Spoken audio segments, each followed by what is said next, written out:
दर्शन की अचानक आई चीख ने सभी को चौंका दिया। जब सूर्यकांत कै ने उसकी निगाहों का अनुसरण करते हुए अंतिम परीक्षा पत्र पर नजर डाली तो उसकी आंखें सिकुड़ गईं। क्या शानदार परीक्षा पत्र है? किशोर चंद को अविश्वास हुआ।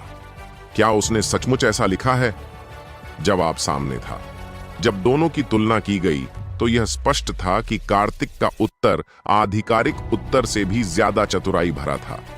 यह तो कमाल है, मोहन 10 ने आश्चर्य से कहा। कोई और गोलियों के नाम तक नहीं लिख सका, लेकिन उसने सभी 10 गोलियों के नाम बिल्कुल सही लिख दिए। डरने वाली बात यह नहीं थी कि उत्तर सही थे, बल्कि यह थी कि हर गोली का नाम, वर्ष, सभी आवश्यक सामग्रियां और यहां तक कि शोधन की विधि भी लिख दी गई थी। सही उत्तर में केवल नाम और सामग्री ही दी गई थी। शोधन विधि एक गुप्त रहस्य मानी जाती थी। अगर सूफियान का जवाब 90% सही था तो कार्तिक का जवाब 120% सही था। तीनों मुख्य न्यायाधीशों को भी शोधन विधियां और नहीं पता थीं। कार्तिक को देखने का हर किसी का नजरिया बदल गया। अब वहां केवल विस्मय नहीं बल्कि थोड़ा डर भी था। यह व्यक्ति भयानक था, इतना भयानक कि रोंगटे खड़े हो जाएं। फिरदोश जमीन पर धड़ाम से बैठ गया। उसका चेहरा राख जैसा हो गया था और शरीर ठंडा पड़ गया। विपुल का शरीर जोर से कांप उठा। उसे खुद को गिरने से बचाने के लिए मेज का सहारा लेना पड़ा। राजन इतना भयभीत था कि वह भागने का अवसर तलाश रहा था। रेफरी, आपके क्या विचार हैं? किशोर चंद ने पूछा। तीनों जजों के चेहरे पर कड़वी मुस्कान थी। वे जानते थे कि कार्तिक ने जानबूझकर सार्वजनिक स्कोरिंग की मांग की थी ताकि वे जवाब का खंडन न कर सकें। उसने चोरी की है, दर्शन ने उछलकर पागलपन में आरोप लगाया। उसे शोधन विधि कैसे पता होगी? किसी ने उसे चुपके से सही जवाब बताया होगा। क्या मजाक है? पारितोष ठाका लगाकर हंसा। हमारा परीक्षा पत्र आपके पेपर से कहीं ज्यादा जटिल है। क्या आप यह कहना चाह रहे हैं कि ग्रैंड सेक्रेटेरिएट ने जानबूझकर कांगड़ा शहर को उत्तर दिए? यह एक शानदार पलटवार था। पारितोष ने स्पष्ट कर दिया कि अगर जांच हुई तो कांगड़ा शहर को डर नहीं था, लेकिन कुछ लोग जरूर डरेंगे। मास्टर मेहता ने अंतिम निर्णय दिया। हम तीनों ने सर्वसम्मति से निर्णय लिया है कि कार्तिक का उत्तर सबसे सही है और वह गोली पहचान प्रतियोगिता में प्रथम स्थान प्राप्त करेगा।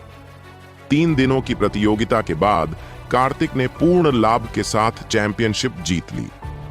मृत्यु का समझौता जैसे ही परिणाम घोषित हुए, कार्तिक अपने स्थान से गायब हो गया और एक पल में विपुल, फिरदोश और राजन के सामने खड़ा हो गया। क्या आप स्वयं आत्महत्या करेंगे? उसकी आवाज ठंडी थी। या मुझे ऐसा करने के लिए मजबूर करेंगे? कीमिया सम्मेलन में आज तक कभी मौत नहीं हुई थी, लेकिन आज यह नियम टूटने वाला था। चलो एक साथ हमला करते हैं।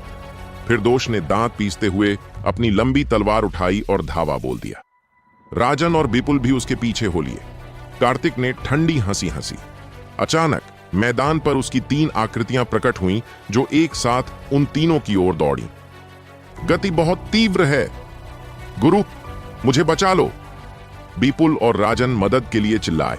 मौत की आभा ने उन्हें घेर लिया था। लड़के, अगर तुमने उन्हें मारने की हिम्मत की। दर्शन उन्हें बचाने के लिए आगे बढ़ा, लेकिन बहुत देर हो चुकी थी। मुझे जिसे चाहूं मारने से कोई नहीं रोक सकता। कार्तिक का ब्लेड 3 ऊर्जा तरंगों में विभाजित हो गया। सबके सामने 3 चमकीले लाल सिर हवा में उड़े और जमीन पर बिखर गए। यह इतनी तेजी से हुआ कि किसी को सोचने का भी समय नहीं मिला। तीनों तुरंत और बिना किसी दर्द के मर गए। मैं तुम्हें मार डालूंगा। अपने शिष्य को मरते देख दर्शन पागल हो गया और एक उग्र शेर की तरह कार्तिक की ओर दौड़ा। दर्शन, तुम्हारी हिम्मत कैसे हुई? पारितोष ने उसे रोकने की कोशिश की, लेकिन दर्शन का हमला पहले ही शुरू हो चुका था। मुझे कोई नहीं मार सकता। कार्तिक ने शांति से अपनी छोटी तलवार उठाई और फिर सबने उसे देखा। निर्दयी तलवार का इरादा आकाश को चीरता हुआ चला गया और ऊपर के बादल फट गए, जो उस ऊर्जा को झेलने में असमर्थ थे। तलवार का इरादा, यह तलवार का इरादा है। बलराम डर से पीछे हट गया। इतनी कम उम्र में कितनी भयानक तलवार की मंशा। किशोर चंद का हाव भाव बदल गया। सूर्यकांत कै की आंखों में भी गंभीरता छा गई। उसे एहसास हुआ कि उसने एक ऐसे दुश्मन को नाराज कर दिया था जो भविष्य में ग्रैंड मास्टर बन सकता था। क्लैंग! दर्शन और कार्तिक की तलवारें टकराईं। एक भयावह विस्फोट हुआ जिसने मेजों और कुर्सियों को तोड़ दिया। दो आकृतियां धूल के बादल से पीछे की ओर उड़ी। पफ! कार्तिक के मुंह से खून निकला, उसका चेहरा पीला पड़ गया। दर्शन की हालत भी खराब थी। उसे संतुलन बनाने के लिए कई दर्जन कदम पीछे हटना पड़ा। सब स्तब्ध थे। यह कैसे संभव है? वह किसी मज्जा शोधन क्षेत्र के साधक के पूर्ण बल वाले हमले से मरा नहीं, वह केवल घायल हुआ था। खांसी खांसी! कार्तिक ने अपनी छाती पकड़ ली, एक स्वर्गीय आत्मा की गोली निकाली और उसे निगल लिया। उसकी आदिम स्वर्ग भक्षण तकनीक सक्रिय हो गई और पलक झपकते ही उसकी चोटें लगभग पूरी तरह ठीक हो गईं। दर्शन! पारितोष कार्तिक के सामने खड़ा हो गया। उन्होंने जिंदगी मौत का समझौता किया था। कार्तिक जीता, इसलिए वे मौत के लायक हैं। एक बुजुर्ग होने के नाते तुमने एक जूनियर पर हमला किया। 20 से अधिक मंडप स्वामी भी कार्तिक के समर्थन में आ गए। दर्शन को घृणा से घूर रहे थे। मेजबान के रूप में भूपेंद्र को आगे आकर इस तमाशे को समाप्त करना पड़ा।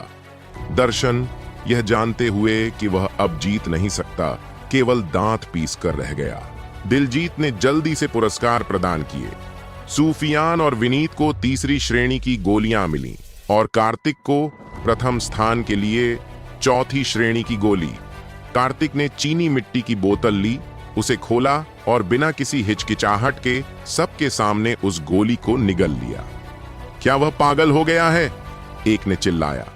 जन्मजात क्षेत्र का एक साधक चौथी श्रेणी की गोली निगल रहा था। उसे अपने शरीर के फटने का डर नहीं था। केवल एक पागल ही ऐसा कर सकता था। बूम! गोली की ऊर्जा उसके शरीर में तुरंत प्रस्फुटित हुई। कार्तिक का आभा मंडल अचानक बढ़ गया। हजारों मीटर के दायरे में आध्यात्मिक ऊर्जा एक महासागर की तरह खींची चली आई और उसके शरीर में विलीन हो गई। आदिम स्वर्ग भक्षण तकनीक एक प्रचंड तूफान की तरह उमड़ पड़ी। सफलता! एक धीमी चीख के साथ वह जन्मजात क्षेत्र के तीसरे स्तर को तोड़कर सीधे चौथे स्तर पर पहुंच गया। लेकिन वह रुका नहीं। उसने अपनी बची हुई सभी स्वर्ण आत्मा की गोलियां भी निकाली और उन्हें एक ही बार में निगल लिया। भयानक, बिल्कुल भयानक, मोहन दस ने कहा। कोई आश्चर्य नहीं कि वह उच्च स्तर के विरोधियों को चुनौती दे सकता है। उसकी सच्ची ऊर्जा की नींव बहुत शक्तिशाली है। आदर्श ने आह भरी। क्या सचमुच एक व्यक्ति एक साथ सभी पेशे कर सकता है? कार्तिक को अपने दायरे को स्थिर करने में 1 घंटा लगा। जब उसने आंखें खोलीं तो उसकी गहरी आंखें इतनी गहरी थीं कि कोई भी उसे सीधे देखने की हिम्मत नहीं कर पा रहा था। वापसी और घात जब अंधेरा छा गया तो लोग धीरे धीरे चले गए। मास्टर मेहता ने कार्तिक को राजधानी के लिए एक गोल्डन मंडप टोकन दिया, जो आज की घटनाओं के लिए एक मूक माफी थी।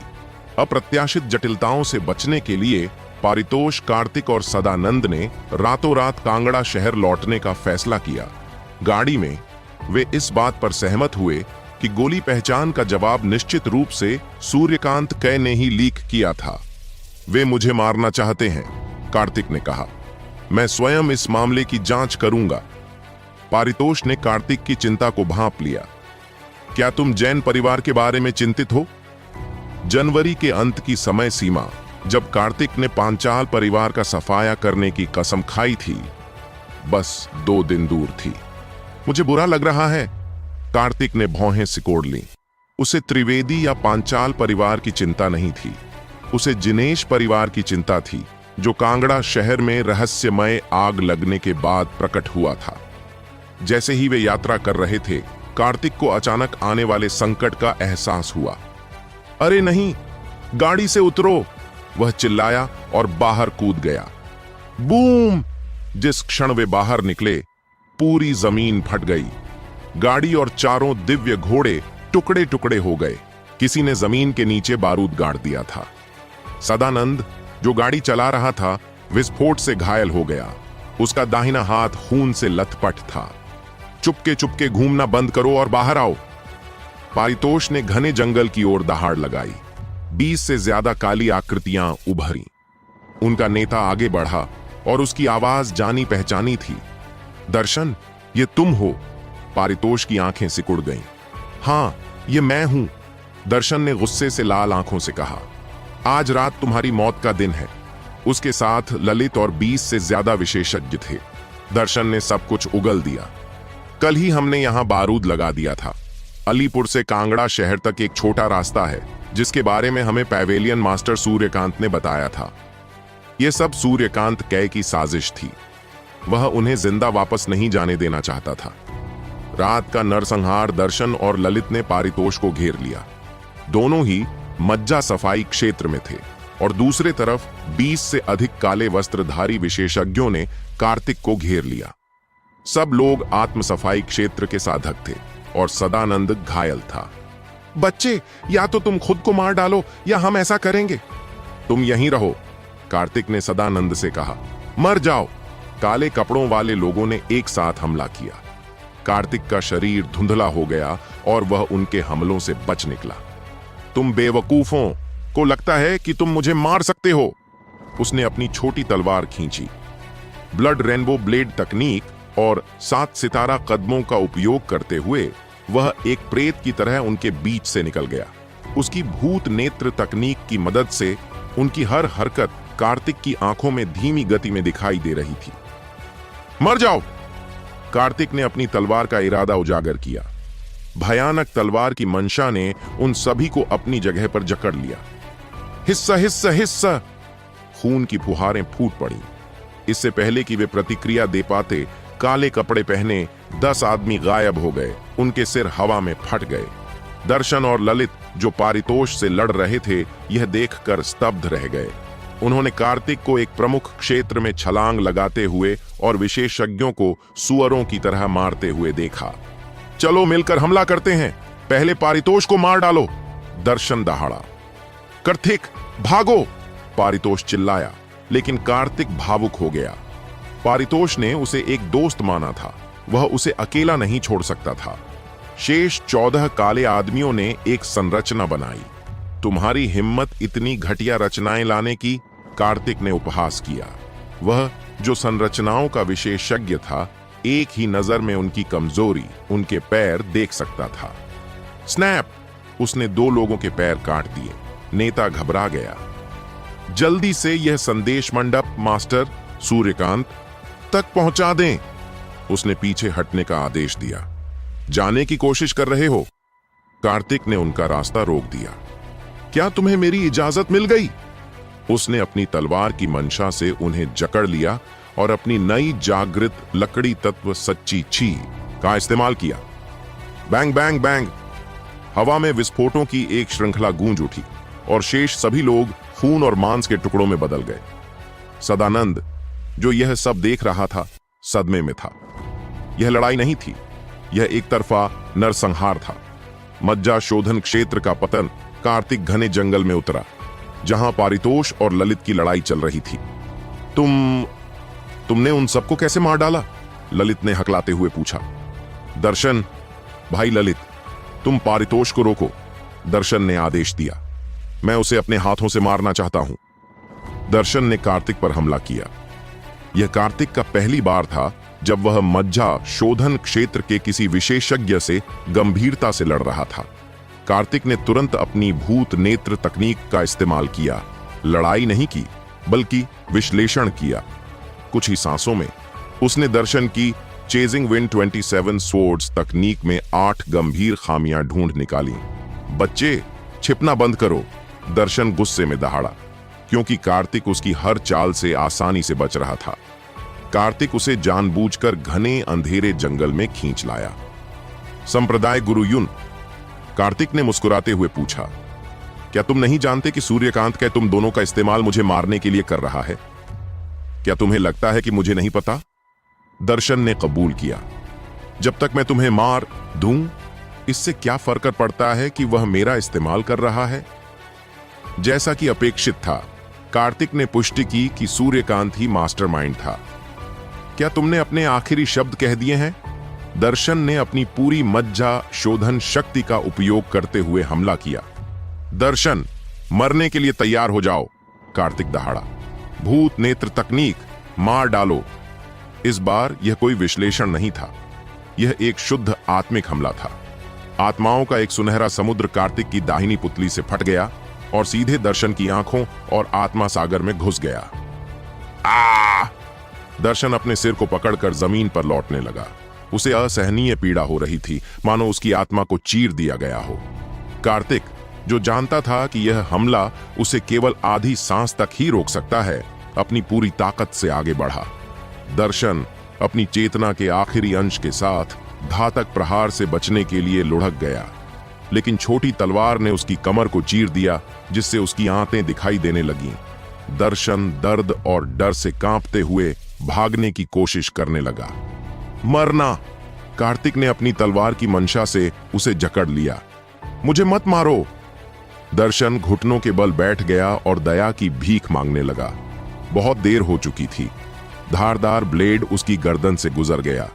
जैसे ही दर्शन का शरीर मुरझाने लगा, कार्तिक ने आदिम स्वर्ग भक्षण तकनीक का इस्तेमाल किया और मज्जा शोधन क्षेत्र के साधक की प्रचुर शुद्ध ऊर्जा को अवशोषित कर लिया। बूम! कार्तिक की शक्ति फिर से बढ़ी और वह 3 सांसों से भी कम समय में जन्मजात क्षेत्र के चौथे स्तर के अंतिम चरण तक पहुंच गया। उसने 1 महीने की मेहनत बचा ली थी। वह अपनी समाप्त हो चुकी आत्मा शक्ति को बहाल करने के लिए तुरंत पालथी मारकर बैठ गया। अंतिम शत्रु कुछ देर बाद कार्तिक लड़ाई के दूसरे मैदान पर लौटा। पारितोष और ललित बराबरी पर थे, दोनों जख्मों से लथपथ थे। कार्तिक, भागो! पारितोष ने उसे देखकर चिल्लाया। हम साथ चलेंगे। कार्तिक छोटी तलवार लेकर युद्ध में शामिल हो गया। दर्शन कहां है? ललित घबरा कर चिल्लाया। वह पहले ही मर चुका है, कार्तिक ने ठंडे स्वर में कहा। तुम्हें उसे बुलाने की जरूरत नहीं है। ललित का चेहरा भय से सफेद पड़ गया। वह जानता था कि दर्शन मर चुका है।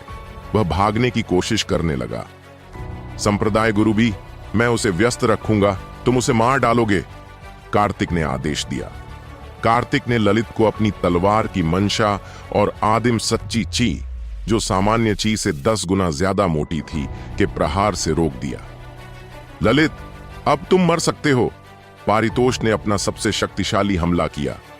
माउंटेन सील, तुमने वास्तव में माउंटेन सील को समझ लिया, ललित ने घबरा कर कहा। पहाड़ जैसी हथेली के निशान के नीचे फंसकर ललित ने दया की भीख मांगी। मैं आत्मसमर्पण करता हूं, मुझे मत मारो। यह सूर्यकांत कै था जिसने हमें उकसाया। उसने हमें गोल्डन स्पिरिट पिल की शोधन विधि का लालच दिया था। क्या अब बहुत देर हो चुकी है? पारितोष ने ठंडी हंसी हंसी और हमला कर दिया। जैसे ही माउंटेन सील ललित से टकराई और धूल का गुब्बार उठा, कार्तिक ने इस अवसर का लाभ उठाया। वह आगे बढ़ा और एक ही वार में ललित की गर्दन काट दी और किसी के ध्यान में आए बिना उसके शरीर को भी भस्म कर दिया। जब धूल छंटी तो युद्ध के मैदान में एक विशाल गड्ढा था, लेकिन ललित गायब हो गया था। मास्टर, कार्तिक ने बिना पलक झपकाए झूठ बोला। आपकी हथेली की तकनीक वाकई कमाल की है। आपने एक ही वार से ललित को चकनाचूर कर दिया। पारितोष अवाक रह गया।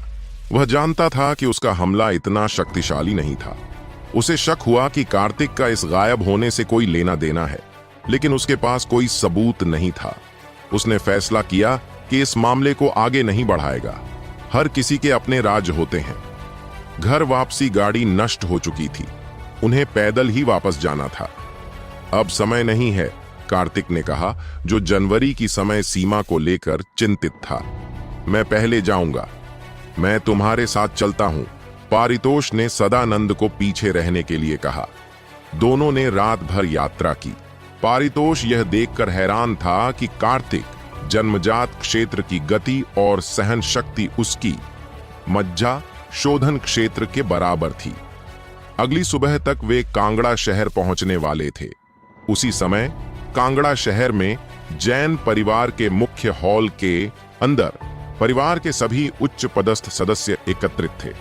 अजीब बात यह थी कि जयंत परिवार का मुखिया मुख्य हॉल में नहीं था।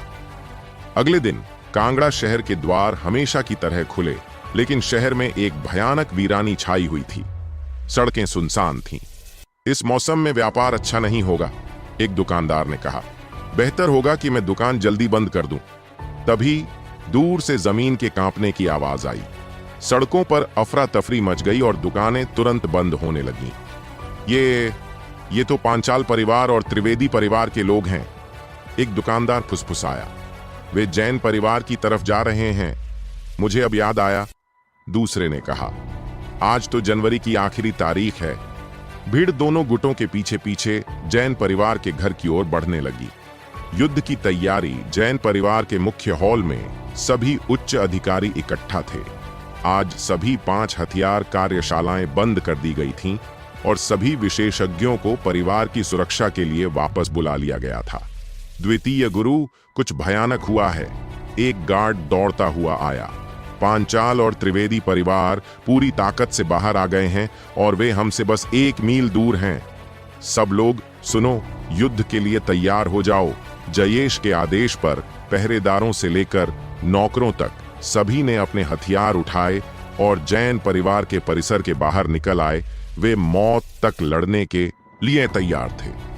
बर्फ तेजी से गिर रही थी, लेकिन किसी को ठंड का एहसास नहीं हुआ। उनके दिलों में जलती हुई आग ने ठंड को दूर भगा दिया था। सड़क के दूसरे छोर से हजारों लोग दौड़े चले आए, जिससे जमीन हिल गई। जो होना तय था वह अंततः होने जा रहा था। दूर एक दीवार पर 2 आदमी यह सब देख रहे थे। मालिक, क्या इस बार वे दोनों परिवार कामयाब होंगे? एक क्लर्क ने पूछा। जब तक कोई चमत्कार ना हो जाए। शहर के स्वामी पुरुषोत्तम की आंखों में तिरस्कार था। वह उस दिन को याद करके घृणा से भर गया जब कार्तिक ने उसे धमकी दी थी और जांच दल को वापस भेजने पर मजबूर कर दिया था। उसने मन ही मन सोचा, इस बार देखते हैं कि जैन परिवार इस कठिनाई पर कैसे काबू पाता है। सलाहकार ने कहा, मुझे खबर मिली है कि जयंत मज्जा शोधन क्षेत्र में घुसने की कोशिश कर रहा है। अगर वह कामयाब हो गया तो मज्जा शोधन क्षेत्र को तोड़ना इतना आसान नहीं है, पुरुषोत्तम ने कहा। और भले ही वह सफल हो जाए, फिर भी जैन परिवार आज नष्ट हो जाएगा। वह जानता था कि पांचाल और त्रिवेदी परिवारों ने बहुत पहले ही सिटी लॉर्ड्स मैंशन के साथ सांठगांठ कर ली थी। पहला टकराव 1000 से अधिक लोगों का समूह जैन परिवार के द्वार पर आकर रुका। जयंत को बाहर आने दो और अपनी मौत का सामना करो, लोकेश पंचाल चिल्लाया। 1 महीने की समय सीमा आ गई थी। लोकेश पंचाल, जयेश ने कड़वाहट से कहा, हमारे परिवारों में कोई गहरी दुश्मनी नहीं है, तो फिर तुम हम पर हमला क्यों कर रहे हो? हम जल्दी से उस कमीने कार्तिक को सौंप दो, लोकेश गुर्राया। उसने मेरे पांचाल परिवार के 12 शिष्यों को मार डाला। क्या यह कारण काफी नहीं है? इतनी बातें क्यों कर रहे हो? मार डालो उन्हें। महेश त्रिवेदी ने धैर्य खो दिया और हमला करने का आदेश दे दिया। एक अराजक लड़ाई शुरू हो गई। हर जगह खून और मांस उड़ गया। जैन परिवार के रक्षकों ने बहादुरी से लड़ाई लड़ी, लेकिन वे संख्या में बहुत कम थे। अगर ऐसा ही चलता रहा तो जैन परिवार का सफाया हो जाएगा। तभी अंततः 2 आकृतियां कांगड़ा शहर के द्वार पर प्रकट हुईं। खून की गंध आ रही है। कार्तिक की नाक बहुत संवेदनशील थी। अच्छा नहीं है, उसका शरीर एक उल्का पिंड में बदल गया और वह सीधे जैन परिवार की ओर बढ़ गया। गेट के बाहर दर्जनों लाशें बिखरी पड़ी थीं। वे सभी जैन परिवार के वफादार रक्षक थे। दोनों पक्ष फिर से अपने अपने शिविरों में लौट गए। घायलों की पट्टियां बांधी जा रही थीं। इन सबको मार डालो, महेश त्रिवेदी ने फिर से आदेश दिया। और देखो कि जयंत कितनी देर तक छिप सकता है। हत्याएं जारी रहीं। अप्रत्याशित मोड़ अचानक। जैन परिवार के परिसर के भीतर से एक भयावह आभा निकली, जिसने पूरे युद्ध क्षेत्र को घेर लिया। पुरुषोत्तम लड़खड़ा गया। दोनों पक्षों ने अपनी लड़ाई रोक दी और जैन परिवार की ओर मुड़े। महेश त्रिवेदी ने जयंत की बढ़ती हुई अस्थि शोधन शक्ति का सामना किया, लेकिन वह डरा नहीं। इसके बजाय उसके चेहरे पर एक क्रूर मुस्कान थी।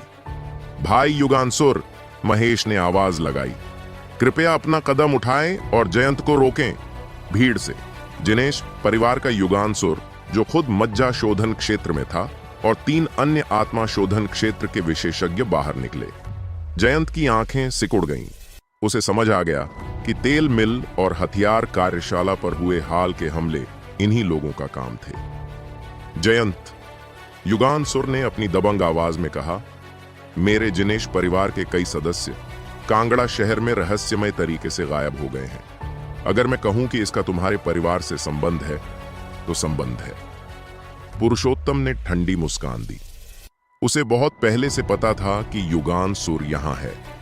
भले ही जयंत ने मज्जा शुद्धि क्षेत्र में प्रवेश कर लिया हो, युगानसुर एक अनुभवी योद्धा था और जयंत से कहीं ज्यादा मजबूत था। जब तक तुम अपने हथियार डालने और जैन परिवार को धोखा देने को तैयार हो, युगानसुर ने जैन रक्षकों से कहा, मैं तुम्हारी जान बख्श सकता हूं। हम अपने जीवन के साथ जैन परिवार की रक्षा करने की शपथ लेते हैं, डीकन नीव ने चिल्लाकर जवाब दिया। चूंकि तुमने अपनी मौत खुद चुनी है, इसलिए मुझे निर्दयी होने का दोष मत दो। मर जाओ। युगानसुर ने जयंत पर हमला कर दिया। जैसे ही दोनों मुक्के टकराए, एक जबरदस्त आघात तरंग बाहर की ओर उठी। जयंत को 20 मीटर से अधिक पीछे धकेल दिया गया, जबकि युगानसुर केवल 10 मीटर पीछे हटा। ताकत में अंतर स्पष्ट था। बाकी को मिटा दो, महेश ने आदेश दिया। आत्मा शोधन क्षेत्र के विशेषज्ञों ने आसानी से जैन परिवार के रक्षकों का कत्लेआम करना शुरू कर दिया। डीकन नीव और जयेश एक ही झटके में गंभीर रूप से घायल हो गए। स्थिति भयावह थी और बस फिर आकाश से एक भयानक ऊर्जा का ब्लेड नीचे गिरा, जिसने सड़क को जोर से 2 हिस्सों में बांट दिया और हमलावरों को पीछे हटने पर मजबूर कर दिया। ब्लेड की ऊर्जा में तलवार का इरादा निहित था। सड़क के बीचों बीच 10 मीटर लंबा चाकू का निशान बन गया था। 2 व्यक्ति युद्ध क्षेत्र के केंद्र की ओर बढ़े। वह कार्तिक और पारितोष थे। नया गतिरोध। संप्रदाय गुरु, आप अंततः वापस आ गए। मास्टर प्रताप ने पारितोष का अभिवादन किया। कार्तिक, तुम्हें मुझसे क्या करवाना है? पारितोष ने आश्चर्यजनक रूप से सम्मानजनक लहजे में पूछा। वह घात वाली रात को नहीं भूला था, जब कार्तिक ने 2 मज्जा शोधन क्षेत्र के विशेषज्ञों दर्शन और ललित को मार डाला था। वह जानता था कि उसे इस प्रतिभा का अनुग्रह प्राप्त करना ही होगा। मेरे ससुर की मदद करो, इस आदमी युगानसुर को काबू में करो, कार्तिक ने ठंडे स्वर में कहा, और यहां बाकी सब मर जाएंगे। अगर एक भी आदमी बच निकला तो अंजाम तुम जानते ही हो। चिंता मत करो, पारितोष ने मुस्कुराते हुए कहा। आज उनमें से कोई भी नहीं बच पाएगा। भीड़ हैरान थी। यह जैन का दामाद है, वह वापस क्यों आया है? पारितोष ने युगानसुर को चुनौती दी। युगानसुर, तुम्हारी हिम्मत कैसे हुई कांगड़ा शहर में लोगों को मारने आने की? पारितोष, क्या तुम जिनेश परिवार के मामलों में दखल देने की हिम्मत कर रहे हो? युगानसुर गुस्से में था। माफ करना, पारितोष ने कंधे उचका दिए। मैंने यंग मास्टर वूशी से वादा किया था, आज कोई भी कांगड़ा शहर नहीं छोड़ेगा। तभी एक ठंडी आवाज आई, संप्रदाय गुरु शर्मा, क्या यह थोड़ा अनुचित नहीं है? शहर का स्वामी पुरुषोत्तम अपने सलाहकार के साथ सबके सामने प्रकट हुआ। वह जानता था कि उसे कार्तिक को मारना ही होगा, वरना वह रहस्य एक दिन उसकी प्रतिष्ठा बर्बाद कर देगा। मास्टर पुरुषोत्तम, क्या आप भी हस्तक्षेप करना चाहते हैं? पारितोष ने ठंडे स्वर में पूछा। गोल्डन मंडप सांसारिक मामलों से दूर रहता है, पुरुषोत्तम ने कहा। अब जब आप अचानक जैन परिवार का समर्थन कर रहे हैं, तो मैं शहर का स्वामी होने के नाते कैसे निष्क्रिय बैठ सकता हूं? मैं पांचाल और त्रिवेदी परिवारों के पक्ष में खड़ी दिया हूं। माहौल फिर से तनावपूर्ण हो गया। पुरुषोत्तम, कार्तिक ने अचानक कहा, हमारे बीच की दुश्मनी देर सवेर सुलझ ही जाएगी। अगर तुम मरना नहीं चाहते तो यहां से निकल जाओ। हर कोई स्तब्ध था। क्या वो पागल हो गया है? शहर के मालिक से इस तरह बात करने की उसकी हिम्मत कैसे हुई?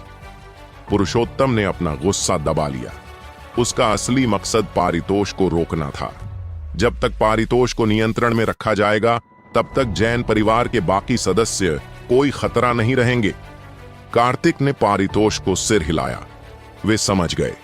पारितोष पुरुषोत्तम के सामने खड़ा हो गया और दोनों एक दूसरे को रोके रखने के गतिरोध में आ गए। एक के खिलाफ 1000 दूसरे चाचा, कार्तिक ने जेश से कहा, अपने आदमियों को लेकर जैन परिवार के द्वार पर चले जाइए। वूशी, तुम अकेले काफी नहीं हो, जयेश ने विरोध किया। महेश त्रिवेदी और लोकेश पंचाल दोनों आत्मा शुद्धि क्षेत्र के शिखर पर हैं और जिनेश परिवार के 3 विशेषज्ञ भी हैं। डीकन नीव, कार्तिक ने जोर से चिल्लाया। मास्टर! डीकन नीव तुरंत घुटनों के बल बैठ गया। उन्हें वापस ले जाओ। डीकन नीव ने आदेश का पालन किया और जबरदस्ती जयेश सहित सभी रक्षकों को पीछे हटने पर मजबूर कर दिया। चौड़ी सड़क अब सुनसान थी। एक तरफ युगांसुर जयंत से लड़ रहा था, दूसरी तरफ पारितोष और पुरुषोत्तम एक दूसरे को घूर रहे थे। बीच में कार्तिक अकेला खड़ा था, जिसके सामने 2 परिवारों के लगभग 2000 लोग और 5 आत्मा शुद्धि क्षेत्र के विशेषज्ञ महेश, लोकेश और 3 जिनेश परिवार के विशेषज्ञ थे। बच्चे, तुम्हें लगता है कि तुम हम सबको अकेले रोक सकते हो? लोकेश पंचाल ने व्यंग्य किया। आप सभी एक साथ मेरे पास आ सकते हैं, कार्तिक ने इशारा किया। मैं समय बर्बाद नहीं करना चाहता। घमंडी कमीने! लोहित और श्लोक सबसे पहले हमला करने के लिए दौड़े। खचाक! छोटी तलवार खींची गई और हवा में ही वार कर दिया गया। दोनों आदमी अचानक रुक गए, अपनी जगह पर जड़ हो गए। कचरा! कार्तिक ने कहा और उनका सिर धड़ से अलग कर दिया। चूंकि तुम सब एक साथ हमला करने से इनकार करते हो, तो मेरे द्वारा मारे जाने की प्रतीक्षा करो। यह एक नरसंहार था। कार्तिक भेड़ों के झुंड में घुसे एक बाघ की तरह था। वह इतना तेज था कि कोई उसे देख भी नहीं पा रहा था। प्रत्येक प्रहार के साथ दर्जनों लोग मारे जा रहे थे। केवल 3 सांसों में जमीन पर 100 से अधिक लाशें बिछ गईं। हिस्सा! चारों तरफ से सदमे की आहें गूंज उठीं। जैन परिवार के गार्डों की आंखें फटी की फटी रह गईं। मास्टर प्रताप ने सदमे में अपनी दाढ़ी का एक बड़ा गुच्छा नोच लिया। पुरुषोत्तम की आंखें सिकुड़ गईं। उसका हत्या का इरादा और भी गहरा हो गया। आह! लोकेश पंचाल ने अपने बेटे का सिर धड़ से अलग होते देखा और वह आकाश की ओर दहाड़ उठा। खून की नदियां बहने लगीं, जिससे बर्फ पिघल गई और जमीन लाल हो गई। कार्तिक, मैं तुम्हें टुकड़े टुकड़े कर दूंगा। लोकेश पंचाल पागल हो गया था। मुझे मार डालोगे? कार्तिक के होठों पर एक दुष्ट मुस्कान उभरी। तुम बस कूड़े के ढेर हो, उसे जल्दी से मार डालो, लोकेश ने चिल्लाया। हजारों विशेषज्ञ और त्रिवेदी परिवार के शेष लोग, लगभग 2000 लोगों ने एक साथ अपनी पूरी ताकत से कार्तिक पर हमला किया। बूम! एक भयानक विस्फोट हुआ। शक्तिशाली प्रहारों ने जमीन पर 1 मीटर से अधिक गहरा गड्ढा बना दिया। जिस स्थान पर कार्तिक खड़ा था, वह पूरी तरह से नष्ट हो गया था। क्या वह मर गया? इतने सारे लोगों के हमले से वह निश्चित रूप से मर चुका है। जैसे ही शॉकवेव गायब हुई, गड्ढे में एक लाश भी नहीं बची थी। तुम मेरे पोते बनना चाहते हो? भीड़ के पीछे से एक ठंडी आवाज गूंजी। शायद मैं तैयार न हूं। खचाक! एक बेरहम तलवार की धार भीड़ पर टूट पड़ी। कार्तिक हमलों से बच निकला था और अब उनके पीछे फिर से प्रकट हो गया था। आह! मैं मरना नहीं चाहता। यह फिर से एक कत्लेआम था। जल्दी से उसे रोको। महेश पागल हो रहा था, लेकिन कार्तिक चूहे से खेलती बिल्ली की तरह उनके हर हमले से बच निकलता। मैं अब और नहीं लड़ूंगा, मैं घर जाना चाहता हूं। एक शिष्य ने अपना हथियार फेंक दिया और भागने की कोशिश की, लेकिन बहुत देर हो चुकी थी। पलक झपकते ही जमीन पर लाशों की एक मोटी परत बिछ गई। हर कोई सुन्न हो गया था। 2000 से अधिक लोग, जो कुछ ही देर पहले जिंदा थे, अब सब मर चुके थे। 1 महीने पहले कार्तिक ने लोकेश पंचाल और महेश त्रिवेदी को देखते हुए कहा, जो अब अपने गुटों के एकमात्र जीवित बचे थे। मैंने पांचाल परिवार का सफाया करने की कसम खाई थी। आज मैंने वो कर दिया। अब तुम्हारी बारी है। लोकेश को उस दिन का अफसोस हुआ। उन्हें कार्तिक को उसी समय मार देना चाहिए था। एक साथ हमला करो, उसे मार डालो, फिर पूरे जैन परिवार का कत्लेआम कर दो, महेश ने उन्माद में चिल्लाया। जिनेश परिवार के 3 विशेषज्ञ महेश और लोकेश, 5 सर्वोच्च आत्मा शुद्धिकरण क्षेत्र के साधकों ने कार्तिक को घेर लिया। मारो! 5 आदमी एक साथ कार्तिक पर झपटे। Clang clang clang! हथियारों की टकराहट की आवाजें गूंजने लगीं। कार्तिक ने बिना किसी नुकसान के उन सभी 5 के खिलाफ लड़ाई लड़ी, जिससे लोग फिर से आश्चर्यचकित रह गए। जैसे जैसे लड़ाई आगे बढ़ी, जिनेश परिवार के विशेषज्ञ हैरान होते गए। कार्तिक उनके हर हमले को ऐसे निष्प्रभावी कर रहा था मानो उसे पहले से ही उनकी अगली चाल का पता हो। यह निराशाजनक था। भूत नेत्र तकनीक के सामने उनकी हर चाल स्पष्ट रूप से दिखाई दे रही थी। कार्तिक उन्हें व्यस्त और भ्रमित रखते हुए एक तितली की तरह उनके बीच घूम रहा था। अब इसे खत्म करने का समय आ गया है। कार्तिक ने जिनेश परिवार की तलवार तकनीक में 17 खामियां ढूंढ ली थीं। वह उनके पीछे आया और एक ही पल में दरार, 3 सिर हवा में उड़ गए। सिर विहीन शव 10 कदम तक आगे दौड़े और फिर धड़ाम से जमीन पर गिर पड़े। महेश और लोकेश पंचाल अचानक रुक गए, पूरी तरह से हतप्रभ। जिनेश परिवार के 3 शीर्ष विशेषज्ञ बस ऐसे ही मर गए? खुद करो या मैं तुम्हारी गर्दनें काट दूंगा, कार्तिक ने उन्हें घूरते हुए कहा। तुम छोटे जानवर, भले ही तुम हमें मार दो, जिनेश परिवार तुम्हें जाने नहीं देगा। महेश ने युगांसुर की ओर देखते हुए चिल्लाया। उम्मीद कर रहा था कि वह उसे बचा लेगा। जिनेश परिवार? कार्तिक के होठों पर ठंडक उभरी। याद रखना, 1 साल के भीतर जिनेश परिवार को राजधानी शहर से हटा दिया जाएगा। युगांसुर, जो जयंत के साथ भीषण युद्ध में फंसा हुआ था, यह सुनकर क्रोधित हो गया। कार्तिक ने महेश और लोकेश को देखा। मैं अपना शरीर क्यों नहीं हिला सकता? लोकेश पंचाल डर से कांप उठा। यह आत्मा की शक्ति थी। कार्तिक के स्वर्ण आत्मा सागर ने उन्हें अपनी जगह पर जकड़ लिया था। अनगिनत लोगों के सामने कार्तिक ने ठंडेपन से दोनों की गर्दनें काट दी। जैसे ही लोकेश पंचाल का सिर जमीन पर गिरा, कार्तिक को लगा कि उसके सीने में दबी पिछले जन्म की नाराजगी आखिरकार दूर हो गई। उसका मन साफ हो गया। यह बहुत अच्छा लगता है। उसकी आत्मा और शरीर पूरी तरह से एक साथ विलीन हो गए और उसकी साधना का स्तर बढ़कर सहज क्षेत्र के 4थे स्तर के शिखर पर पहुंच गया।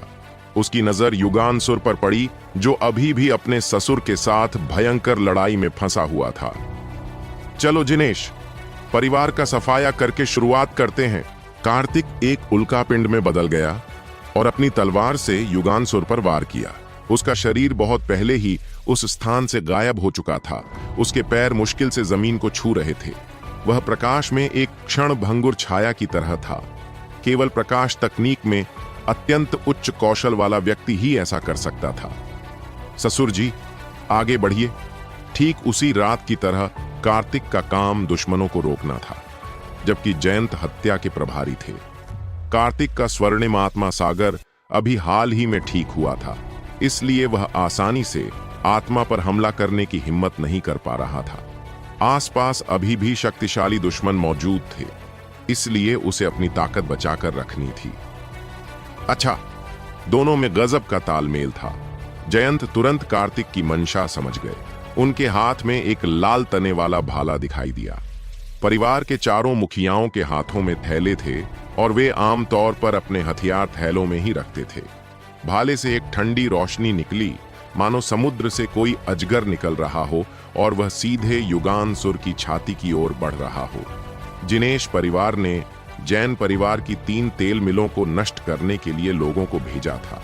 यह मौत तक की लड़ाई थी और यहां दया दिखाने की कोई आवश्यकता नहीं थी। सबसे बुरी स्थिति में मैं कांगड़ा शहर छोड़कर कहीं दूर चला जाऊंगा।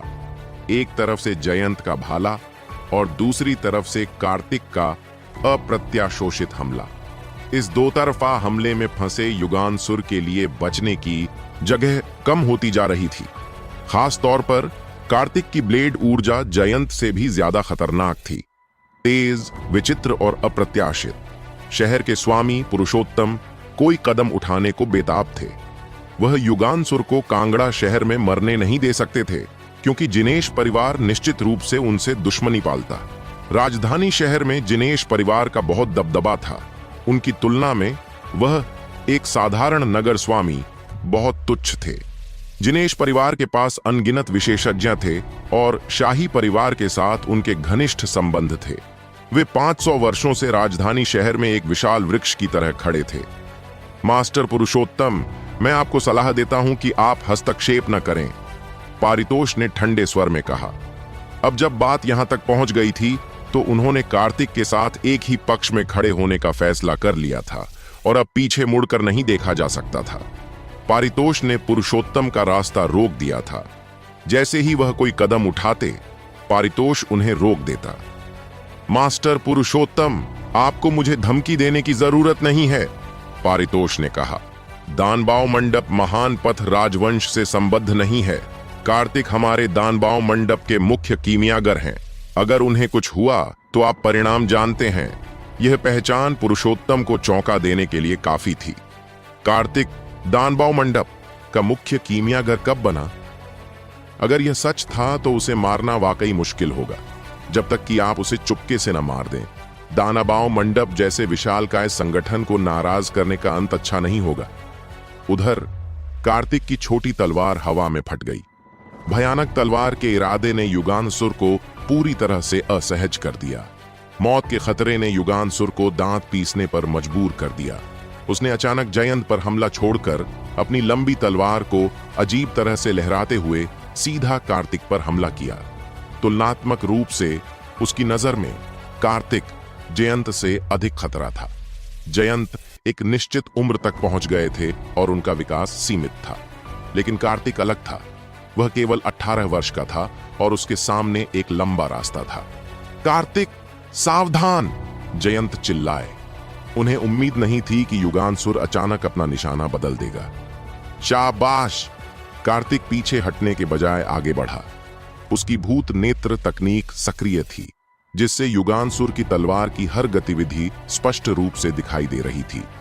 उसने एक अविश्वसनीय कोण बनाया, अपने शरीर को मध्य हवा में 180 डिग्री घुमाया और उसके हाथ में एक छोटा चाकू दिखाई दिया जो युगानसुर के निचले पेट की ओर बढ़ रहा था। युगानसुर कार्तिक के इस विचित्र हमले के तरीके से हैरान और स्तब्ध रह गया। उसने पहले कभी ऐसा पलटवार नहीं देखा था। विनाशकारी प्रहार का सामना करते हुए युगानसुर तुरंत पीछे हट गया। जैसे ही तलवार लगी, कार्तिक जमीन पर फिसल गया। उसकी पीठ लगभग जमीन को छू गई। जैसे ही उसका शरीर गिरने ही वाला था, उसका दाहिना पैर अचानक जमीन पर पड़ा और उसका शरीर वापस हवा में उछल गया। सब कुछ बहते पानी की तरह सहज था। वाह वाह, चारों तरफ से तालियां गूंज उठीं। लोग कार्तिक के करतबों से दंग रह गए थे। युगानसुर का हमला चूक गया। उसने अपनी लंबी तलवार उठाई और पूरी ताकत से कार्तिक पर फिर हमला करने की कोशिश की, लेकिन तभी जयंत का लाल लटकन वाला भाला अचानक प्रकट हुआ, जिससे उसे कार्तिक पर हमला करने का कोई मौका नहीं मिला। दोनों ने एक साथ हमला किया और युगानसुर अभिभूत और थका हुआ महसूस करने लगा। उन्हें जयंत के हमलों से भी बचना था और साथ ही कार्तिक के गुप्त हमलों से भी सावधान रहना था। युगानसुर, मरने के लिए तैयार हो जाओ, कार्तिक ने भयंकर रूप से चिल्लाया। ऊपरी तौर पर ऐसा लग रहा था कि कार्तिक युगानसुर को रोकने के लिए जिम्मेदार था, लेकिन असल में वह एक मौके की तलाश में था। जयंत ने अचानक पासा पलट दिया और युगानसुर को रोकने वाले बन गए। जयंत ने अवसर का लाभ उठाया और अपने भाले का उपयोग करके युगानसुर को मजबूती से जकड़ लिया। कार्तिक आसमान से नीचे उतरा।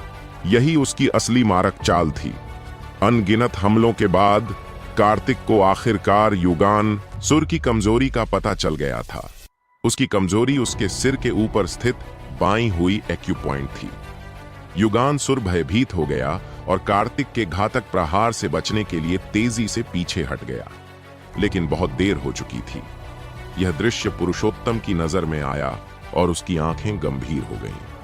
क्या कार्तिक से दुश्मनी करना सही था या गलत? उसके विचार डगमगाने लगे। तभी युगानसुर की नजरें निराशा से भर गईं। जो कोई भी इन्हें मार सकता है, मेरा जिनेश परिवार उसका एहसान मानेगा और उसे कांगड़ा शहर का अधिपति बनने में मदद करेगा। वह जोर से दहाड़ा, लेकिन कोई भी आगे नहीं आया। एक हताश प्रतिरोध व्यर्थ है, कार्तिक की बर्फीली आवाज गूंजी। हंसना! ब्लेड की ऊर्जा उसके माथे में घुसकर उसके दिमाग में घुस गई। युगानसुर को चीखने का भी समय नहीं मिला और उसका शरीर धीरे धीरे ढह गया। जिनेश परिवार के 4 शक्तिशाली सदस्यों के साथ साथ 2 प्रमुख परिवारों के विशेषज्ञ भी मारे गए और उनमें से अधिकांश की मृत्यु अकेले कार्तिक के हाथों हुई थी।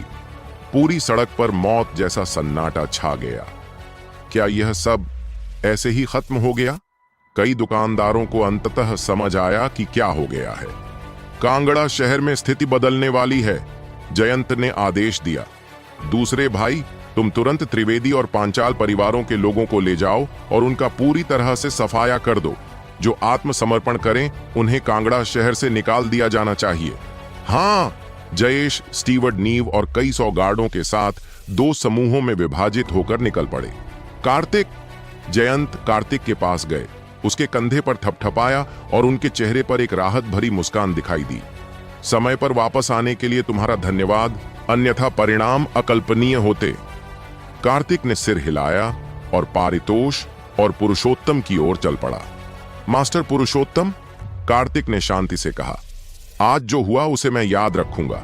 आगे का रास्ता लंबा है और मुझे उम्मीद है कि आप अपना ध्यान रखेंगे। कार्तिक ने पुरुषोत्तम पर हमला नहीं किया। वह शहर का स्वामी था, उसे मारना इतना आसान नहीं था। जैन परिवार अभी भी एक नाजुक स्थिति में था और फिलहाल सिटी लॉर्ड के महल का सीधा सामना करना उचित नहीं था। पुरुषोत्तम ने गहरी सांस ली। यंग मास्टर कार्तिक के आज के प्रदर्शन ने सचमुच मेरे क्षितिज को व्यापक बना दिया है।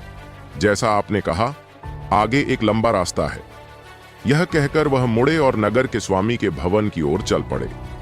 पुरुषोत्तम के जाने के बाद कार्तिक पारितोष की ओर बढ़ा और उसे प्रणाम किया। पवेलियन मास्टर, पुरुषोत्तम को अभी रोकने के लिए आपका बहुत बहुत धन्यवाद।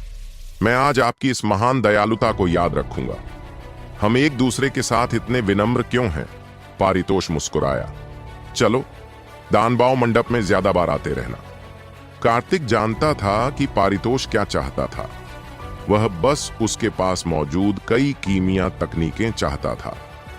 मैं अपने पारिवारिक मामलों से निपटने के बाद आपसे मिलने आऊंगा। यह कहकर वह मुड़ा और जैन परिवार के घर लौट गया। लगातार यात्रा और एक भीषण युद्ध के बाद वह पूरी तरह थक गया था। अध्याय: नई चुनौती और सुरक्षा कवच। जैसे ही यह महाकाव्य युद्ध समाप्त हुआ, जैन परिवार विजयी हुआ। यह खबर बर्फ के कणों की तरह कांगड़ा शहर के हर कोने में फैल गई। 1 घंटे बाद जयेश की टीम दर्जनों ट्रक सामान लेकर वापस लौटी। ये संसाधन त्रिवेदी और पांचाल परिवारों द्वारा 100 वर्षों में एकत्रित किए गए थे। शाम को जैन परिवार का मुख्य हॉल जगमगा रहा था। सभी उच्च पदस्थ अधिकारी और प्रबंधक उपस्थित थे। सभी के चेहरे उत्साह से भरे हुए थे, लेकिन कुछ लोगों की आंखों में चिंता की गहरी लकीरें थीं। कुलपति, क्या आप जिनेश परिवार के प्रतिशोध के बारे में चिंतित हैं? डीकन नीव ने आगे बढ़कर जयंत की चिंताओं को व्यक्त किया। जिनेश परिवार का नाम सुनते ही सबकी भौहें तन गईं। त्रिवेदी और पांचाल परिवार तो तबाह हो गए थे, लेकिन जिनेश परिवार, एक विशालकाय, अभी भी जिंदा था। कुलपति, जिनेश परिवार राजधानी शहर में रहता है, एक डीकन ने कहा। वे यहां बहुत ज्यादा शक्तिशाली विशेषज्ञ नहीं भेजेंगे। हमें सतर्क रहना होगा, स्टीवर्ड नीव ने कहा। जिनेश परिवार के पास उच्च स्तरीय मज्जा शुद्धिकरण क्षेत्र के विशेषज्ञ हैं। अगर वे उनमें से सिर्फ एक को भी भेज दें, तो हमारे जैन परिवार को भी विरोध करना मुश्किल हो जाएगा। हॉल में सन्नाटा छा गया। जिनेश परिवार एक दुर्गम पर्वत की तरह था। तभी कार्तिक मुख्य हॉल में दाखिल हुआ। सबकी नजरें उस पर टिक गईं। ये वो सामग्रियां हैं जिनकी मुझे जरूरत है।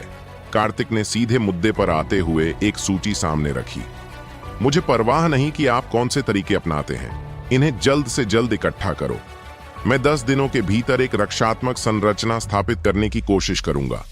अगर जिनेश परिवार के विशेषज्ञ भी आ जाए, तो भी वे मेरे द्वारा स्थापित संरचना को भेद नहीं पाएंगे। यह कहने के बाद वह मुड़ा और चला गया। जयंत ने सख्त आदेश दिया, फौरन आगे बढ़ो।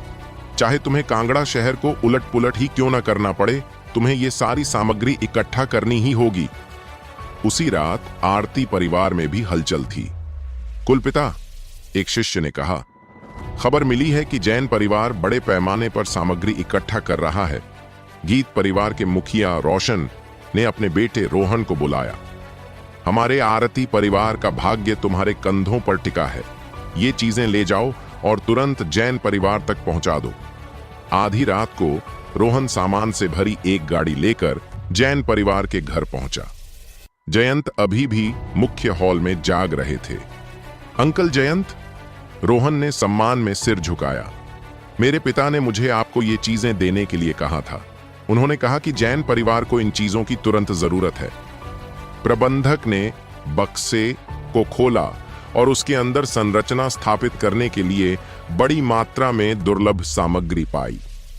डीकन नीव ने उत्साहित होकर कहा, मालिक, दामाद, इन सब चीजों की जरूरत है। जयंत गहरी सोच में पड़ गए। वह समझ गए कि आरती परिवार क्या कर रहा है। जैन परिवार अब ताकतवर हो गया था और आरती परिवार उनके साथ गठबंधन करना चाहता था। कृपया मेरे लिए अपने पिता का धन्यवाद करें, हम ये चीजें स्वीकार करेंगे। जयंत ने उपहार स्वीकार कर लिए। रोहन ने राहत की सांस ली। तो अंकल, मैं भाई कार्तिक को ढूंढने जाऊंगा। कार्तिक को रोहन के आगमन पर बिल्कुल भी आश्चर्य नहीं हुआ। रोहन आरती परिवार का वंशज होने के नाते उसे संरचनाओं की गहरी समझ थी। भाई, रोहन ने कहा, मैं अब तुम्हारी साधना में कोई खलल नहीं डालूंगा। मैं दिन में आऊंगा। मुझे और कुछ नहीं आता, लेकिन मैं संरचना बनाने में मदद कर सकता हूं। कार्तिक ने सिर हिलाकर सहमति दे दी। अध्याय: नीला लकड़ी विनाश संरचना। अगले दिन यह जानकर कि कार्तिक एक रक्षात्मक पंक्ति बनाने जा रहे हैं, पारितोष भी जल्दी पहुंच गए और 100 आत्मा पत्थर लाए, जो उन्होंने जैन परिवार को मुफ्त में दे दिए। एक रात की गणना के बाद नीला लकड़ी विनाश संरचना का आरेख अंततः पूरा हो गया। कार्तिक ने जैन परिवार के आंगन में लगे कई सदियों पुराने पेड़ों को संरचना के केंद्र के रूप में इस्तेमाल किया। लगातार कई दिनों तक कार्तिक रोहन की मदद से संरचना को स्थापित करने में लगे रहे। 5 दिन बाद कार्तिक आंगन में खड़ा था। उसने संरचना के केंद्र में 1 दर्जन से अधिक आत्मा पत्थर रख दिए। पलक झपकते ही जैन परिवार के परिसर के ऊपर एक पतली धुंध छा गई, जो घनी होती गई और अंततः एक हल्के हरे रंग के पारदर्शी प्रकाश के पर्दे में बदल गई, जिसने पूरे जैन परिवार के मुख्य क्षेत्र को ढक लिया। यह एक संरचना है। जयंत के चेहरे पर अविश्वास झलक रहा था। तभी प्रकाश जाल से अचानक 2 तेज धमाके हुए। 2 पक्षी जो वहां से गुजर रहे थे उस पर गिर पड़े और 2 हरी लकड़ी की तलवारों की ऊर्जा से भेद दिए गए। उनका रक्त तुरंत प्रकाश जाल द्वारा अवशोषित कर लिया गया। सबके चेहरों पर भय का भाव था। जैसे ही सभी लोग तितर-बितर होने वाले थे, अचानक से संरचना हिल गई। कोई इस संरचना पर हमला कर रहा है, कार्तिक बोला। सब लोग जैन परिवार के द्वार की ओर दौड़ पड़े। वास्तव में 3 अधेड़ उम्र के आदमी दरवाजे के बाहर खड़े थे। वे बेहद ताकतवर थे। हर एक की पीठ पर एक लंबी तलवार लटकी हुई थी। वहां कौन है? तुम हमारे जैन परिवार पर हमला क्यों कर रहे हो? जयंत चिल्लाया। तुम जैन परिवार में इतनी हिम्मत है कि हमारे जिनेश परिवार के किसी सदस्य को मारने की हिम्मत कर रहे हो? बीच वाले आदमी ने दहाड़ लगाई। आज मैं तुम्हारे पूरे जैन परिवार को युगांसुर की मौत की कीमत चुकाने पर मजबूर कर दूंगा। जैसा कि उम्मीद थी, वो जिनेश परिवार के लोग थे और वे बहुत जल्दी आ गए थे। तुम्हारा जिनेश परिवार सही और गलत में अंतर नहीं कर सका और तुम हमारे द्वारा मारे जाने के लायक थे, जयंत ने बिना पीछे हटे कहा। अगले कुछ घंटों तक उन तीनों ने संरचना पर कई बार हमला किया, लेकिन वे उसे भेद नहीं पाए। इसके विपरीत पलटकर आती हुई नीली लकड़ी की तलवार ऊर्जा से वे तीनों कई जगहों पर घायल हो गए। दूसरे भाई, बाईं ओर खड़े आदमी ने गुस्से से कहा, चलो इनके साथ समय बर्बाद करना बंद करो। चलो जैन परिवार के सारे कारोबार मिटा देते हैं और देखते हैं कि वे कब तक छिप पाते हैं। यह सुनकर जैन परिवार के शीर्ष अधिकारी गुस्से से भर गए। क्या जिनेश परिवार बस इतना ही कर सकता है? मैं सचमुच तुमसे घृणा करता हूं। कार्तिक ने ठंडी हंसी हंसी। जो 2 आदमी जाने वाले थे वे रुक गए। तुमने युगांसुर को मार डाला है ना? बीच वाले आदमी ने जानलेवा इरादे से पूछा। यह सही है, कार्तिक ने सबके सामने स्वीकार किया। मैं न सिर्फ उसे मार डालूंगा बल्कि भविष्य में पूरे जिनेश परिवार का भी सफाया कर दूंगा। इस जवाब ने सभी को चौंका दिया। तुमने मुझे सफलतापूर्वक क्रोधित कर दिया है। श्रीवेश खड़ा हुआ। आज से मैं यह सुनिश्चित करूंगा कि तुम्हारा जैन परिवार हर पल भय में रहे।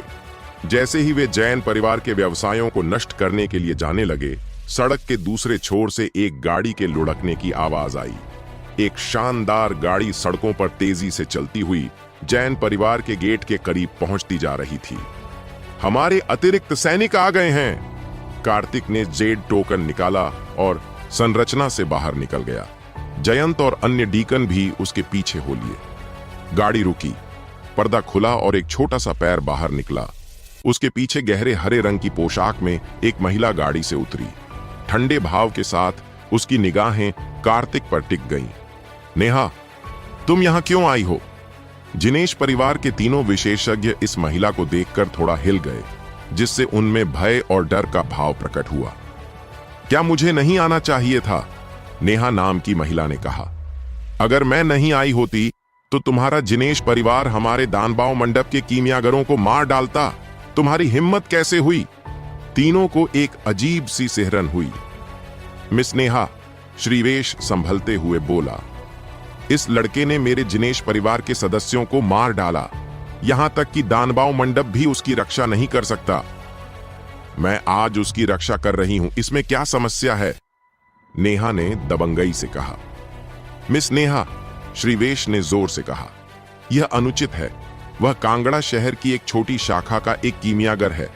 क्या उसके लिए हमारे जिनेश परिवार को नाराज करना उचित है?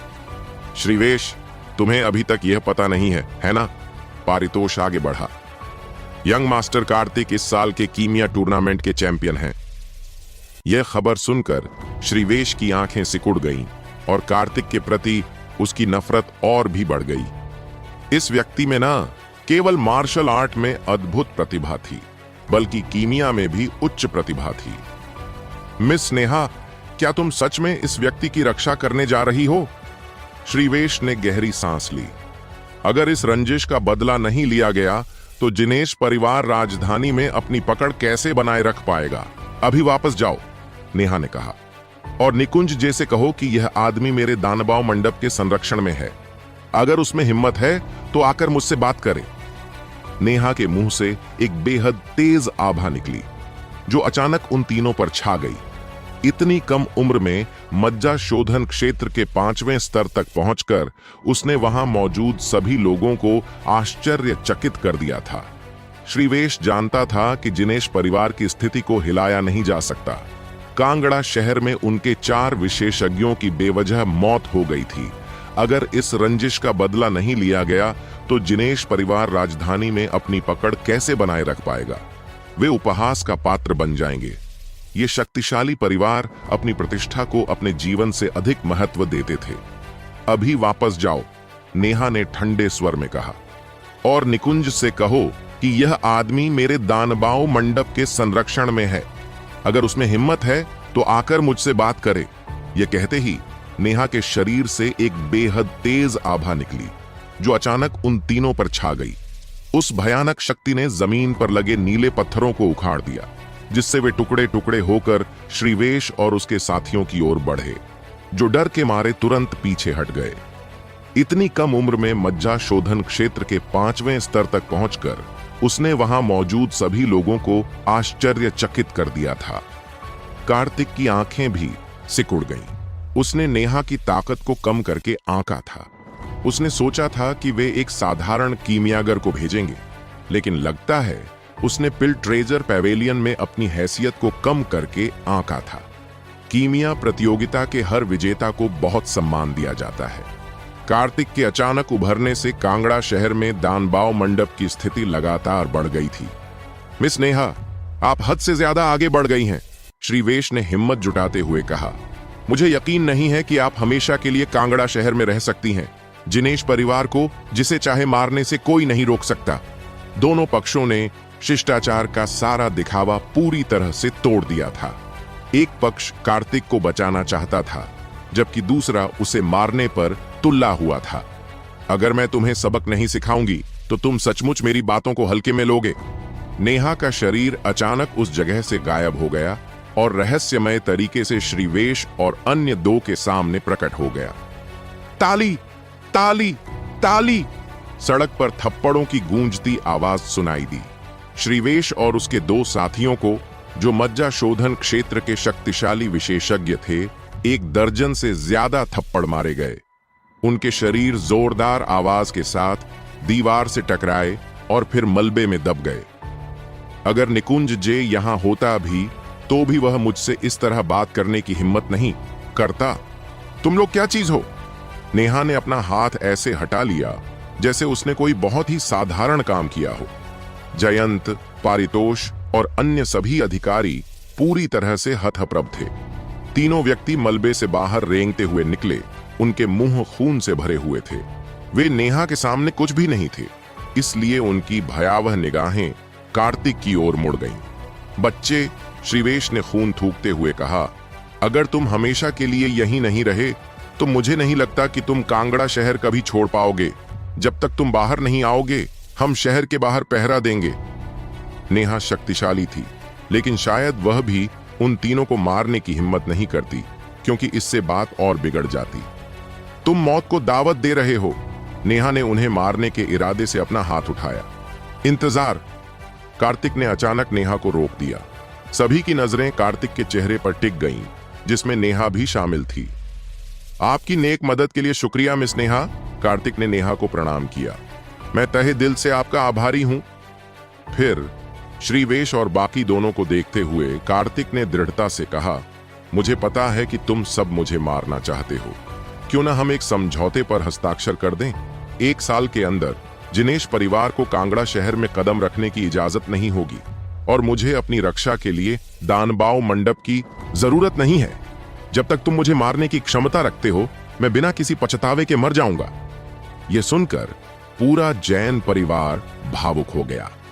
कार्तिक जैन परिवार की विरासत को बचाने के लिए खुद को बलिदान कर रहा था, लेकिन कार्तिक का असली मकसद दानबाव मंडप का इस्तेमाल करके जिनेश परिवार पर दबाव बनाना और खुद के विकास के लिए 1 साल का समय पाना था। यह नेहा को भी पीछे हटने का रास्ता दे रहा था और जिनेश परिवार को भी उसे मारने का एक भविष्य का बहाना दे रहा था। बच्चे, अगर तुम कांगड़ा शहर में छिपे रहे तो हम तुम्हें पूरे 1 साल तक नहीं मार पाएंगे। श्रीवेश ने ठंडी हंसी हंस दी। वे ऐसे बेतुके समझौते पर कतई राजी नहीं हो सकते थे। चिंता मत करो, कार्तिक ने कहा। भले ही तुम इस साल के भीतर मुझे ढूंढने ना आओ, मैं तुम्हें ढूंढने आऊंगा। 10 दिनों में इंपीरियल अकादमी शिष्यों की भर्ती करेगी। उस समय मैं राजधानी शहर जाऊंगा और अपने और जिनेश परिवार के बीच के सभी गिले शिकवे दूर कर लूंगा। ठीक है। श्रीवेश ने एक पल सोचा और फिर कार्तिक की शर्तों पर सहमत हो गया। जब तक वह कांगड़ा शहर छोड़ देता है और दानबाव मंडप के संरक्षण में नहीं रहता, जिनेश परिवार के पास उसे मारने के 1000 तरीके थे। बाहर निकलो! कार्तिक ने हाथ हिलाया। श्रीवेश ने नेहा की तरफ देखा। मिस नेहा, आपने सुना जो उसने अभी कहा? 1 साल के अंदर दानबाव पैवेलियन को किसी भी चीज में दखल देने की इजाजत नहीं होगी। तुम मुझे सिखाओगे कि चीजें कैसे करनी हैं। नेहा ने फिर से अपना हाथ उठाया। हमारी हिम्मत नहीं होगी। यह कहकर वे तीनों जल्दी से चले गए। जिनेश परिवार के विशेषज्ञों के चले जाने के बाद जैन परिवार ने आखिरकार राहत की सांस ली। हालांकि वास्तव में संकट अभी शुरू ही हुआ था। दानबाव मंडप कार्तिक की रक्षा कर रहा था, जैन परिवार की नहीं। क्या तुम्हें सच में 1 वर्ष के भीतर दानबाव पैवेलियन के हस्तक्षेप की आवश्यकता नहीं है? नेहा पास आई। उसका स्वर अब पहले जैसा ठंडा नहीं था। आपकी दयालुता के लिए धन्यवाद मिस नेहा, कार्तिक ने कहा। अगर मैं केवल उनकी सुरक्षा पर निर्भर रहकर जीवित रह सकता हूं तो जीने का क्या मतलब है? राजधानी पहुंचते ही दानबाव मंडप में मुझे ढूंढना याद रखना। नेहा हमेशा की तरह कुशल और निर्णायक थी। यह कहकर वह गाड़ी में सवार हो गई। पारितोष ने तेजी से उसका पीछा किया, कार्तिक को आंख मारी और गाड़ी को भगा दिया। मास्टर, हम सुरक्षित हैं। स्टीवर्ड, नीव और अन्य लोग आगे बढ़े। उनकी आंखों में आंसू थे। जयंत चुपचाप मुड़े और जैन परिवार के घर लौट गए। हर कोई व्यस्त हो गया और कार्तिक अपनी साधना जारी रखने के लिए अपने आंगन में लौट आया। उसे 10 दिनों में होने वाली घटनाओं की तैयारी करनी थी। शाम को कार्तिक जैन परिवार को छोड़कर सीधे दानबाव मंडप की ओर चल पड़ा। पारितोष काफी देर से इंतजार कर रहा था। ये स्वर्गीय आत्मा गोली और स्वर्ण आत्मा गोली को परिष्कृत करने की विधियां हैं। कार्तिक सीधे मुद्दे पर आ गया। पारितोष बहुत खुश हुआ। कार्तिक, मैंने तुम्हारी जरूरत की सभी औषधीय जड़ी बूटियां तैयार कर ली हैं, पारितोष ने कहा। वे गाड़ी में पहले ही लद चुकी हैं। ये बढ़ोतरी यांग गोली को परिष्कृत करने के लिए सामग्री थी। आपकी परेशानी के लिए धन्यवाद मंडप मास्टर, कार्तिक ने कृतज्ञता पूर्वक कहा।